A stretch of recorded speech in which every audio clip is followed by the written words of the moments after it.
ಮಗ ನಾನು washroom glue ಮಾಡಕ್ಕೆ ಹೋಗ್ತೀನೋ. ವಾಶ್ರೂಮ್ಗೆ ಯಾಕೆ ಹೋಗ್ತೀಯಾ? ಸೋಫಾ ಮೇಲೆ ಮಾಡ್ಬಿಡು.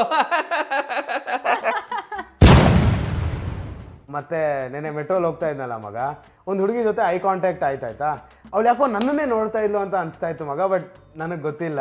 ನಿನ್ನೆ ನೋಡ್ತಿದ್ಲು ಮಗ ಅವಳು 100%. ಅದೇಂಗೆ ಹೇಳ್ತೀಯ ಮಗ?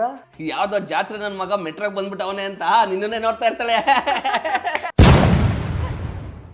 ಇದು ಮೈಸೂರು ಹೋಗೋ ಪ್ಲಾನ್ ಇತ್ತಲ್ವಾ, ಕನಕಪುರ ರೋಡ್ ಮೇಲೆ ಹೋಗೋಣ ಅಥವಾ ಮೈಸೂರು ಹೈವೇ ತಗೊಳ್ಳೋಣ?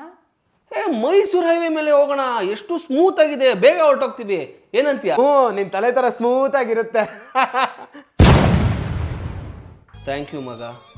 ನನ್ನ ಬೋರ್ಡ್ ತಲೆ ಮೇಲೆ ನನಗೆ ಇನ್ಸೆಕ್ಯೂರಿಟಿ ಇದೆ ಅಂತ ಗೊತ್ತಿದ್ರು ಅದ್ರ ಮೇಲೆ ಜೋಕ್ ಮಾಡಿದೆ ಅಲ್ಲ, ಹುಡುಗಿ ಮುಂದೆ ಜೋಕ್ ಮಾಡಿದೆ ಅಲ್ಲ, ತುಂಬ ಖುಷಿ ಆಯ್ತಾ? ತುಂಬ ನಗ್ದೆ ಅಲ್ವಾ? ಹೊಟ್ಟೆ ತುಂಬ ನಗ್ದೆ ಅಲ್ವಾ? ಆಯ್ತು, ಇನ್ನೂ ಜೋಕ್ ಮಾಡು. ನೋಡು, ಹಾಂ ನೋಡು, ನೈಸ್ ಆಗಿದೆ ಅಲ್ವಾ? ನೈಸ್ ಆಗಿದೆ ಅಲ್ಲ? ಬೇಜಾರು ಮಾಡ್ಕೋಬೇಡ ಕಣೋ. ಒಬ್ರು ಇನ್ಸೆಕ್ಯೂರಿಟಿ ಮೇಲೆ ಜೋಕ್ ಮಾಡೋದು ಇಟ್ಸ್ ನಾಟ್ ಫನಿ. ಸ್ವಲ್ಪ ಸೆನ್ಸಿಬಲ್ ಆಗಿರೋದು ಕಲಿ. ಸೋ ಸಾರಿ ಕಣೋ. ನೀವ್ಯಾಕೆ ಸಾರಿ ಕೇಳ್ತೀರ ಬಿಡಿ, ನನ್ನ ಕೂದಲಿಲ್ಲ ಆಡ್ಕೊಂತಾರೆ. ಆಡ್ಕೊ ಮಗ, ಆಡ್ಕೊ. ಈ ನನ್ನ ಮಕ್ಕಳು ನನ್ನ ಮೇಲೆ ಚೆನ್ನಾಗಿ ಜೋಕ್ ಮಾಡಿ ಮಜಾ ತಗೊಂಡು ನಂದೊಂದು ಸಣ್ಣ ಜೋಕ್ಗೆ ನನ್ನನ್ನೇ ವಿಲನ್ ಮಾಡಿಬಿಟ್ರು. ನನ್ನ ಜೀವನದ ಮೇಲೆ ನನಗೆ ಅಸಹ್ಯ ಆಗೋಯ್ತು. ಫಸ್ಟ್ ಆಫ್ ಆಲ್ ನೀನ್ ವೈ ಸ್ಟೋರಿ